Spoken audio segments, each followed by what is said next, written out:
రామచంద్రాపురం, సూర్యాపేట మండలం, సూర్యాపేట జిల్లా. నేను 95లో సర్పంచ్గా ఉన్నప్పుడు అనేక సంక్షేమ పథకాలు ఉన్నాయి. తెలుగుదేశం గవర్నమెంట్ ఉన్నది. తెలుగుదేశం గవర్నమెంట్లో ఆకారం సుదర్శన్ గారు మాకు ఎమ్మెల్యే ఉన్నారు. వారు ఆర్టీసీ కార్పొరేషన్ చైర్మన్గా కూడా చేయడం జరిగింది.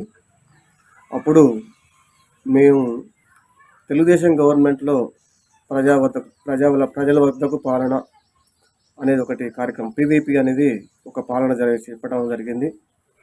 అదే కాకుండా ఆ రోజు కూడా contribution works 30% contribution, 10% contribution works SC కాలనీలో ఎస్సీ వర్క్లు చేసిన దాంట్లో కంట్రిబ్యూషన్ వర్క్ ఎస్సీ కాలనీలో కానీ ఎస్సీ సంబంధించిన బజార్లు కానీ అక్కడ మొత్తం కూడా 10% కంట్రిబ్యూషన్స్ జనరల్ వార్డులో చేస్తే అది 30% కంట్రిబ్యూషన్గా చేయడం జరిగింది. అట్లాంటి విషయాలలో కూడా 10% కంట్రిబ్యూషన్ను 30% కంట్రిబ్యూషన్ను కూడా చాలా ఉపయోగించుకోవడం జరిగింది. ఆ రోజుల్లో కూడా నేను దాదాపుగా 20 లక్షల కంట్రిబ్యూషన్ వర్క్స్ మాత్రం చేయడం జరిగింది.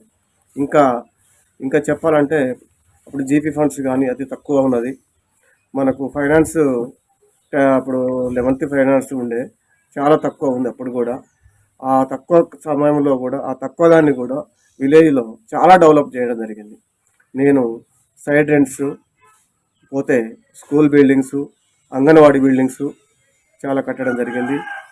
రత్నాపురంలో కూడా నా గ్రామ పంచాయతీ పరిధి కాబట్టి రత్నాపురంలో స్కూల్ బిల్డింగ్ కట్టడం జరిగింది, ప్రహరీ గోడ కట్టడం జరిగింది, సైడ్ రెంట్స్ కట్టడం జరిగింది, అనేక సంక్షేమ పథకాలు చేయడం జరిగింది. నేను కూడా ఆ రోజుల్లో కూడా ఒక పాలసీ ఒక ఆదర్శంగా తీసుకున్నా. ఎట్లా అంటే ఒక మండలానికి ఈ మండలంలో కూడా మన గ్రామ పంచాయతీ అది మంచి పేరు ఉండాలనే ఉద్దేశంతో ఒక వార్డుకు ఒక పని ఏదైనా సరే ఒక పని చేయాలి. ఒక ఇంటికి ఒక పని, ఆ ఇంట్లో ఏదో ఒక పని చేయాలి. ఒక వార్డుకు కానీ సంక్షేమ పథకాలు సైడ్ డ్రైన్ కానీ ఇంకేదైనా కానీ అట్లా చేయాలనే ఉద్దేశంతో ఒక ఇంటికి ఒక పని చేయాలనే ఉద్దేశంతో ఆదర్శంగా అప్పుడు రేషన్ కార్డులు చాలా టైట్గా ఉన్నా సరే రేషన్ కార్డు కానీ వారికి మహిళలకు ఇంకా ఉన్న పథకాలను కూడా వినియోగించి అన్నీ ఒక సంక్షేమ పథకాలు కూడా చేపట్టి ఏ ఒక్కటి ప్రభుత్వం నుంచి వచ్చే ప్రతి పైసను కూడా వినియోగించుకొని నేను సంక్షేమ పథకాలు చేపట్టడం జరిగింది. ఆ సంక్షేమ పథకాలన్నీ కూడా నేను చేయడం జరిగింది. ఈరోజు కూడా నేను చేసిన సైడ్ రెంట్స్ కానీ బిల్డింగ్లు కానీ స్కూల్ బిల్డింగ్లు కానీ అంగన్వాడీ బిల్డింగ్ కానీ నేను కట్టినవి ఇప్పుడు కనిపిస్తున్నాయి. ఆ రోజు కూడా వాటర్ స్కీమ్ మొదలు పెట్టడం జరిగింది. వాటర్ స్కీమ్ కూడా చేయడం జరిగింది. ఇక్కడ చేసిన రత్నాపురంలో కూడా వాటర్ స్కీమ్ చేయడం జరిగింది. అక్కడ కూడా వాటర్ అభివృద్ధి చేయడం జరిగింది. ఇక్కడ కూడా రామచంద్రపురంలో కూడా అభివృద్ధి చేయడం జరిగింది. అంతేకాకుండా గత ప్రభుత్వంలో కూడా టీఆర్ఎస్ ప్రభుత్వంలో కూడా మనకు ప్రభుత్వం చేసిన కొన్ని సంక్షేమ పథకాలు ఉన్నా ఇక్కడ రైతు బంధాన్ని గురించి మాట్లాడదలుచుకుంటే రైతు బంధులో వాళ్ళు రైతు బంధు ఇవ్వటం కూడా చాలా కొంచెం ఆలోచించవలసిన అవసరం ఉంది. ఎందుకంటే ఇవాళ 100 ఎకరాలు ఉన్న వాళ్ళకు 1000 ఎకరాలు ఉన్న వాళ్ళకు బీడుబడి భూములు ఉన్న వాళ్ళకి మహబూబ్నగర్ డిస్టిక్లో దేవరకొండలో మొత్తం గుట్ట రాళ్ళు బోళ్ళు ఉన్నాయి. అవి ఒక్కొక్కరికి 200, 300, 500, 1000 ఎకరాల వరకు కూడా ఉండడం జరిగింది. వాటన్నిటికి కూడా రైతు బంధు ఇవ్వడం జరుగుతుంది. అట్లా కాకుండా మంచిగా మన అభివృద్ధి చేయాలనుకుంటే చిన్న సన్నకారు రైతులు ఉన్నారు, అరెకరం ఉన్నాడు, ఎకరం ఉన్నాడు, 10 గుంటలు ఉన్నాడు, 2 ఎకరాలు ఉన్నాడు, 3 ఎకరాలు ఉన్నాడు, వాళ్ళందరినీ కూడా 100 ఎకరాలను తీసేసి ఒక కటాఫ్ని తీసుకొచ్చి 5 ఎకరాల 10 ఎకరాల తీసుకొచ్చి ఒక 10 ఎకరాల వరకు లిమిట్గా పెట్టుకొని ఈ 10 ఎకరాలనే మనం చేసుకొని ఆ వచ్చిన అమౌంట్ మొత్తం కూడా 10 ఎకరాలకు మించి ఉన్న అమౌంట్ మొత్తం కూడా ఈ 10 ఎకరాల లోపు వాళ్ళకి కేటాయించి దాన్ని పెంచి ఎక్కువగా చేసి ఆ యొక్క అమౌంట్ని 10 ఎకరాల లోపు ఉన్న వాళ్ళకే చేస్తే ఈరోజు బ్రహ్మాండంగా అది రైతు బంధు అనేది కూడా సక్సెస్ అయ్యేది. ఇంకోటి ఏంటంటే వాళ్ళు చేసింది రైతు బంధు కూడా ఏ రకంగా చేశారంటే ఇప్పుడు ఆ రోజు కాంగ్రెస్ గవర్నమెంట్లో తెలుగుదేశం గవర్నమెంట్లో అనేక పథకాలు అన్ని సబ్సిడీ పథకాలు ఉన్నాయి రైతులకు. మన పిండి బస్తాలు కానివ్వండి, వేరుశనగ కానివ్వండి, పెసర్లు కానివ్వండి, బొబ్బర్లు కానివ్వండి, ఇంకా అనేక రకమైన ఈ ధాన్యం కూడా వడ్లు కానివ్వండి, పిండి బస్తాలకు కూడా అన్నిటికి కూడా సబ్సిడీ ఇవ్వడం జరిగింది. ఇంకా ట్రాక్టర్లకు కల్టివేటర్స్ కానివ్వండి, వీల్స్ కానివ్వండి, ఇంకా రకరకాలుగా ఉన్న పరికరాలు కూడా మొత్తం సబ్సిడీ ఇవ్వడం జరిగింది. అట్లాంటి సబ్సిడీలు ఇప్పుడు ఏం లేకుండా సబ్సిడీలు మొత్తం కట్ చేసి ఆ రోజు సబ్సిడీ మొత్తం తీసిపారేసి రైతు బంధు అని పెట్టడం జరిగింది. ఆ రైతు బంధు ఇప్పుడు ఎవరికి ఉపయోగపడుతుంది అంటే పెద్ద రైతులకు, వందలాది ఎకరాలు ఉన్న రైతులకే ఉపయోగపడ్డది, కానీ చిన్న సన్నకారు రైతులకు ఒరిగింది ఏం లేదు.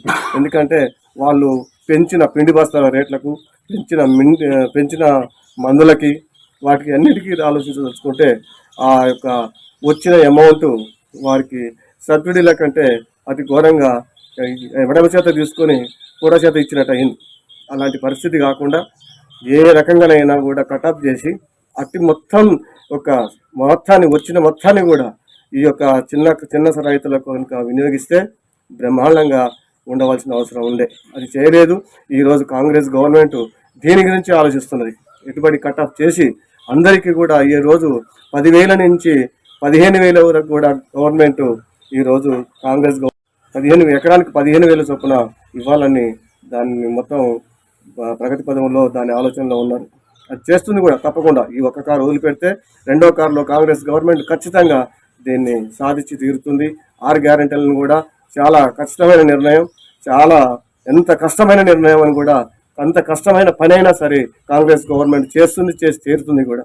ఎందుకంటే ఈరోజు ప్రజలకి ఏదో ఒకటి చేయాలి, సాధించాలనే తపనతోటి కాంగ్రెస్ గవర్నమెంట్ ముందంజకు వస్తుంది. ఈరోజు మన రైతు బంధుని కూడా అదే ఆలోచనలో ఉన్నది. పోతే మనకిప్పుడు ఆర్టీసీ మహిళలను ఆలోచించి ఇవాళ మహిళలకు ఎంతో ఘన అభివృద్ధి. మహిళలకు ఈరోజు ఎక్కడికి పోవాలన్నా, ఏ దేవుని కాడికి పోవాలన్నా, ఎక్కడికి తన పిల్లవాళ్ళు చదువుకుంటున్నారు, ఒక రాష్ట్రంలో ఉన్నారు కాదు, ఇప్పుడు ఒక హైదరాబాద్, ఇక్కడ సూర్యాపేట ఉన్నది, హైదరాబాద్ పోతున్నారా, విజయవాడకు పోతున్నారా, పిల్లలు ఎక్కడో దూరంగా చదువుకుంటున్నారు. ఒక గుడి ఉన్నది, దేవుని గుడికి పోవాలి, ఒక భద్రాచలం పోవాలన్నా, తిరుపతి పోవాలన్నా, లేకపోతే యాదగిరిగుట్టకు పోవాలన్నా, ఎక్కడికి పోవాలన్నా కూడా ఆ యొక్క మహిళలు ఈరోజు ఖర్చులు, బస్ కిరాయాలు అదనంగా పెరిగిన ఆ బస్ కిరాయాలకు భయపడి ఎక్కడికి కూడా పోకుండా ఉండే. ఈరోజు ఇవాళ మహిళలు చాలా సంతోషంగా, మహిళలకి ఇది మనకు మంచి అనుకూలంగా ఉంది. మహిళలు అందరుగా కూడా ఎంత సంతోషంగా బస్సుల్లో ప్రయాణం చేస్తున్నారు. ఇది ఆర్టీసీ అనేది మనకు గవర్నమెంట్కు ఆదాయంగానే ఆలోచించవలసిన అవసరం లేదు. ఆర్టీసీ అనేది ఒక సేవా సంస్థగా తీసుకోవాలి. ఎందుకంటే మనం ప్రతి ఒక్కదాన్ని ఆదాయం రావాలి గవర్నమెంట్కు అని ఆలోచించవలసిన అవసరం లేదు. ప్రతిదీ ఆర్టీసీ అలా మనకు ఖచ్చితంగా మన ఆర్టీసీ సేవా సంస్థగానే పరిగణించి దాన్ని సేవా సంస్థగానే ఉపయోగించవలసిన అవసరం ఉన్నది. అట్లాంటి పరిస్థితి చేస్తున్నాడు. ఇంకోటి ఏంటంటే కరెంటు ఒకటి ఉచిత కరెంటు అంటే 200 యూనిట్ల వరకు ఉచిత కరెంటు ఇస్తున్నది. అంటే ఆ యొక్క ఉచిత కరెంటు 200 యూనిట్ల వరకు అంటే ఈరోజు దాదాపుగా ప్రభుత్వం మీద ఎంత భారం పడుతుందో కూడా మనకందరికీ తెలిసిన విషయమే. ఈరోజు ఒక యూనిట్కు దాదాపుగా అంటే 60 రూపాయల 70, అంటే ఇప్పుడు దాదాపుగా 200 యూనిట్లకు ఎంత అవుతుందంటే 400 చిల్లర 500 దాకా వస్తుంది. అలాంటిది కూడా మనకు ఇలా మొత్తం దాన్ని మనకు ఉచితంగా ఇవ్వబడుతున్నది 200 యూనిట్ల వరకునంటే చాలా వరకు. ఇలా పల్లెటూళ్ళల్లో ఒక మిల్లులు కానివ్వండి, లేకుంటే మామూలుగా మినీ మోడర్న్ రైస్ మిల్లులు కానివ్వండి, లేకుంటే ఇంకా అనేక ఫారాలు కానివ్వండి, బిజినెస్ పరంగా వేళ పెట్టుకునే కాకుండా రైతులకైతే పెట్టుకునే ఈ బల్బులకి, ఈ లైట్లకి, వాళ్ళు మామూలుగా పెట్టుకునే ఫ్రిడ్జి వాటికి కూడా, మామూలుగా ఫ్రిడ్జీలకు కానివ్వండి, లేకపోతే మామూలుగా కూలర్స్ కానీ మామూలుగా పెట్టుకుని మామూలుగా నడుపుకుంటే ప్రతి ఒక్క రైతుకు, చిన్న సన్నకారు రైతులందరికీ కూడా ఉపయోగపడే పథకం ఇది. 200 యూనిట్లు ఇవాళ మనకు ఉచితంగా గవర్నమెంట్ కరెంటు ఇవ్వగలుగుతుందని అంటే ఉచితంగా చాలా ఒక మంచి పథకం ఇది. మంచి ఆలోచించవలసిన విషయం. అందుకనే ఇంకోటి ఏంటంటే ఇవాళ మామూలు మహిళలకి, అందుబాటులో లేని మహిళలకి, వాళ్ళకు కూడా నెలకి 2,500 రూపాయలు కూడా వాళ్ళకు ఉచితంగా ఇవ్వబడుతుంది. దానికి కూడా చాలా సంతోషించాల్సిన విషయం. ఇంకోటి ఏంటంటే ఓల్డేజ్ పెన్షన్స్. ఇవాళ ఓల్డేజ్ పెన్షన్స్ నేనే పెంచిన, టీఆర్ఎస్ గవర్నమెంట్ అంటున్నాను, నేనే పెంచిన, నేను టీఆర్ఎస్ గవర్నమెంట్లో నేను చేసిన, నేను ఈ పథకాన్ని తీసుకొచ్చిన, ఈ పెన్షన్స్ పథకాన్ని తీసుకొచ్చిన అంటున్నాడు. కానీ పథకాన్ని తీసుకొచ్చింది కాంగ్రెస్ గవర్నమెంట్ ఈ పెన్షన్స్ తీసుకొచ్చింది. వైఎస్ రాజశేఖర రెడ్డి గారు ముఖ్యమంత్రిగా ఉన్నప్పుడు ఈ పెన్షన్స్ అనేది 40 రూపాయల నుంచి మొదలైంది. 40 రూపాయల నుంచి మొదలయ్యి 200 రూపాయల వరకు కాంగ్రెస్ గవర్నమెంట్ చేసింది. ఆ రోజు ఉన్న రేట్లను ప్రకారం కూరగాయల రేట్లు కానివ్వండి, పోతే కిరాణా సరుకులు కానివ్వండి, ఇంకా వగైరా వగైరా సరుకులు ఏదైనా కొనాలా కూడా ఆ రోజుల్లో 200 రూపాయలు పెడితే వచ్చిన సరుకే ఇవాళ 2000 రూపాయలు పెడితే రావట్లేదు. అలాంటి పరిస్థితి కాంగ్రెస్ గవర్నమెంట్లో ఆలోచించవలసిన లేదు. ఏడేలా దాన్ని మళ్ళీ 2000 ఇస్తే గవర్నమెంట్కు సరిపోతుందనే ఆలోచనతోటే ఇవాళ కాంగ్రెస్ గవర్నమెంట్ దాన్ని 4000 రూపాయల వరకు కూడా పెంచి దాన్ని అమలు చేయడం కోసం అన్ని కసరత్తులు చేయడం జరుగుతుంది. ఇలాంటి కార్యక్రమాలు చేస్తున్న కాంగ్రెస్ గవర్నమెంట్ రేపు ఎంపీ ఎలక్షన్లో కూడా అత్యధిక మెజార్టీ వచ్చే అవకాశం ఉన్నది. యొక్క మనకున్న స్థానాలను మొత్తం 17 స్థానాలలో కూడా మన గవర్నమెంట్ దాదాపుగా 1-2 స్థానాలు ఏమన్నా పోతే చెప్పలేం, కానీ పూర్తిగా ఈ స్థానాలు కూడా మనకు కాంగ్రెస్ గవర్నమెంట్కే వస్తుందని ఖచ్చితంగా నేను నమ్ముతున్నాను. జనం కూడా అదే ఆలోచనలో ఉన్నారు. ఇంకా సంక్షేమ పథకాలు చెప్పాలంటే ఇంకా గవర్నమెంట్ ఈరోజు ఉద్యోగాలు వస్తే కాంగ్రెస్ గవర్నమెంట్ టీఆర్ఎస్ గవర్నమెంట్ చేయలేని 2 లక్షల ఉద్యోగాలు ఇస్తామని టీఆర్ఎస్ గవర్నమెంట్ చెప్తే ఆ రోజు సాధ్యం కాలేదు. ఈరోజు ఖచ్చితంగా సాధ్యం కాని టీఆర్ఎస్ కానివ్వండి, ఉద్యోగాలు కానివ్వండి, ఖచ్చితంగా కాంగ్రెస్ గవర్నమెంట్ చేసి తీరుతుంది. ఆ పథకంలోనే ఇవాళ ముఖ్యమంత్రి రేవంత్ రెడ్డి గారు దాన్ని కసరత్తుగా చేస్తూ మంచి యుద్ధ ప్రాతిపదిక మీద కూడా ఈ పథకాన్ని చేపట్టి ఉద్యోగాలు కూడా మొత్తం చేయడం జరుగుతుంది. మొన్ననే లేటెస్ట్గా మనకు 6700 చిల్లర, దాదాపు 6000 చిల్లర ఉద్యోగాలు మనకు డాక్టర్ల నియామకంలో కానివ్వండి, నర్సింగ్ నియామకంలో కానివ్వండి, వాటి విషయాలలో కూడా మొత్తం మననే చేయించడం జరిగింది. పోలీసు వ్యవస్థలో కూడా కొన్ని ఉద్యోగాలు చేయడం జరిగింది. ఇంకా కూడా చేయాలనుకుంటే ఇప్పుడు రేపు ఎక్కడ ఉన్న ఖాళీ పోస్టులు మొత్తం కూడా భర్తీ చేసి ఇలా కాంగ్రెస్ గవర్నమెంట్ ఉద్యోగాలు కూడా 2 లక్షల వరకు కూడా ఖచ్చితంగా చేసే అవకాశం కనిపిస్తున్నది. ఇంకోటి ఏంటంటే 2 లక్షల రూపాయలు రుణమాఫీ ఇస్తానని ప్రకటించిన కాంగ్రెస్ గవర్నమెంట్ ఖచ్చితంగా రుణమాఫీకి కోసం కూడా చాలా ప్రయత్నాలు చేస్తూ దాని మీద కూడా చాలా కసరత్తు చేస్తున్నది. ఈరోజు ఖచ్చితంగా 2 లక్షల రూపాయలు ఉచిత రుణమాఫీలు కూడా ఖచ్చితంగా ఇవ్వడం జరుగుతుంది. అంతేకాకుండా మహిళలకు కూడా ఇప్పుడు మనకు చేయవలసిన పనులు ఇంకా ఏమున్నాయి, ఇంకా చేయవలసిన అవసరం ఉన్నది. ఏ రకంగా మనకు రైతులు సన్న రకాల రైతులకు కానీ మహిళలకు కానీ ఏం పనులు చేస్తే మనకు రాష్ట్రం అభివృద్ధి చెందుతుందో వాటన్నిటి కోసం కూడా కాంగ్రెస్ గవర్నమెంట్ ఆలోచనలో పడి కసరత్తు చేస్తూ ఆలోచనల ప్రకారంగా ఖచ్చితంగా ఇస్తానన్న చెప్పిన 6 గ్యారంటీలను ఖచ్చితంగా అమల్లోకి తీసుకొస్తుంది. దాంట్లో ఎలాంటి డౌట్ లేదు. నాకైతే అలా టీఆర్ఎస్ గవర్నమెంట్ చెప్తున్నది. ఒక ఉద్యోగం వాళ్ళు ఇచ్చేది పెట్టుకుంటుందంటే ఉద్యోగాలు ఇస్తామని చెప్తున్నారు. ఉద్యోగాలు ఇస్తామని చెప్తూ వాటికి ఉద్యోగాలు ఏమంటే పేపర్ ప్రకటన వేయటం, మళ్ళా వాళ్ళ దాంట్లోనే కోర్టుకు పోయి ఆ ఉద్యోగాలను ఆపటం, అట్లా ఉద్యోగాలు ఇవ్వకుండా కూడా సర్వం ఇవాళ విద్యార్థులను మోసం చేసి మోసపూరితమైన మాటలు చెప్పి 10 సంవత్సరాలు పరిపాలన చేసిన ఈ టీఆర్ఎస్ గవర్నమెంట్ ఇంకా కూడా వాళ్ళకు ఉద్యోగాలు లేకున్నా, పిల్లలకి ఉద్యోగాలు లేకపోయినా వాళ్ళ ఉద్యోగాల కోసమే ప్రయత్నపడుతున్నారు.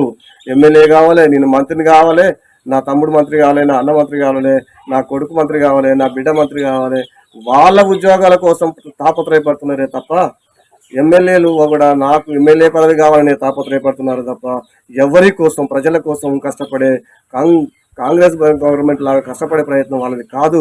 టీఆర్ఎస్ ప్రభుత్వం ఏమైనా వాళ్ళ కోసమే ఉద్యోగాలు రావాలనే, వాళ్ళ ఉద్యోగాలు కాపాడటం కోసమే సరిపోతుంది తప్ప ఈ ప్రజల గురించి ఆలోచించే పరిస్థితుల్లో వాళ్ళు లేరు. కాబట్టి ఖచ్చితంగా ఎంపీ ఎలక్షన్లో కూడా అతి మెజార్టీతోటి ఘన విజయాన్ని కూడా కాంగ్రెస్ గవర్నమెంట్ ఇలా సాధిస్తుంది.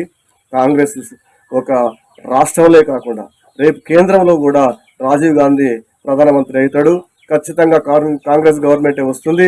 కాంగ్రెస్ గవర్నమెంట్ ఇప్పటికే చాలా డెవలప్ అయినది. ఇలా కర్ణాటక కానివ్వండి, ఇలా తెలంగాణ కానివ్వండి, మా యొక్క ఇప్పుడు వేరే రాష్ట్రాల్లో కానివ్వండి చాలా వరకు పుంజుకున్నది. ఖచ్చితంగా కాంగ్రెస్ గవర్నమెంట్ రాష్ట్రంలో కాకుండా దేశంలో కూడా వచ్చే అవకాశాలు ఉన్నాయి. కాబట్టి ఇప్పుడు మీ జనాందరూ కూడా ఆలోచించవలసిన అవసరం ఏంటంటే ఖచ్చితంగా మీరందరూ కూడా చేయి గుర్తుకు కాంగ్రెస్ పార్టీకి ఓటేసి అత్యధిక మెజార్టీ తోటి ఎంపీ ఎలక్షన్లో మన గవర్నమెంట్ను సాధించే అవకాశంగా మీరందరూ ఆలోచించి నిర్ణయం తీసుకొని డెవలప్మెంట్ చేస్తున్న కాంగ్రెస్ గవర్నమెంట్ పార్టీకి ఓటేసి మీరందరూ గెలిపించవలసిందిగా ప్రార్థిస్తున్నాను.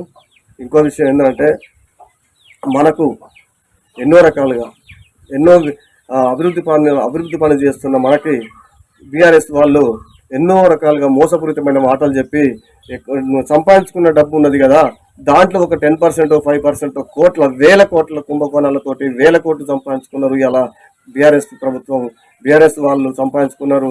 ఇవాళ బీఆర్ఎస్ ప్రభుత్వం ఎట్లున్నదంటే ఇప్పుడు ఒక మంగళాయనంట అతని మంగళపేటలో ఒక బంగారం ముద్ద పెట్టుకున్నాడంట. బంగారం పెట్టుకుంటుంటే రాజుకాడికి పోయి రోజు గడ్డం గీక్తాడు.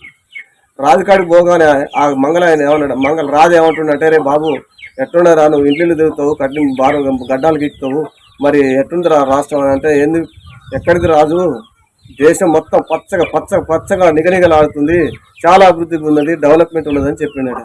ఒకడు రాజు ఒకరోజు ఒక దొంగ అది బంగారం ముద్ద కనిపెట్టి ఆ మంగళాయన ఉన్న డబ్బులో ఉన్న ఆ బంగారం ముద్ద తీసుకున్న తర్వాత తెల్లారి మళ్ళీ గడ్డంగి కనుక రాజుకాడికి పోయినట్టు మంగళాయన పోతే ఎట్లుంది పరిపాలన ఎట్లుందని అంటే, ఏముందండి సర్వనాశనం అయిపోయిందని చెప్పింది. అంటే వానికాడ బంగారం ముద్ద ఉన్నప్పుడేమో ఆడు పచ్చగా నిగనిగలాడుతుందని చెప్పిండు, ఇవాళ ఆ బంగారం ముద్ద పోయేసరికల్లా దేశం దరిద్రం అయిపోతుందని చెప్తుంది. ఇవాళ బీఆర్ఎస్ గవర్నమెంట్ కూడా అదే పరిస్థితి. వాళ్ళ కాడ గవర్నమెంట్ ఉన్నప్పుడు రాష్ట్రం బ్రహ్మాండంగా ఉందని చెప్తున్నాం. అది వాళ్ళ అధికారం ఎప్పుడైతే పోయిందో, కాంగ్రెస్ గవర్నమెంట్కి అధికారం ఎప్పుడైతే వచ్చిందో రాష్ట్రం దివాలా తీసిందని చెప్తున్నాడు. ఆ దివాలా తీసే ప్రభుత్వం ఎట్లా వచ్చింది? అసలు కాంగ్రెస్ గవర్నమెంట్ కు ఈ రోజు పైసలు లేక ఎంత అభివృద్ధి చేయాలనుకుని మనసు ఉన్నా కూడా మార్గాలు వెతుకుతూనే ఉన్నది. ఆ మార్గాలు వెతికి ఖచ్చితంగా 6 గ్యారెంటీలను కూడా అమలు చేస్తుంది. బీఆర్ఎస్ ప్రభుత్వం ఇవాళ మొత్తం కూడా ఎమ్మెల్యేలు కానివ్వండి, మంత్రులు కానివ్వండి, ఉన్న రాష్ట్రాన్ని మొత్తం దోసుకొని సర్వనాశనం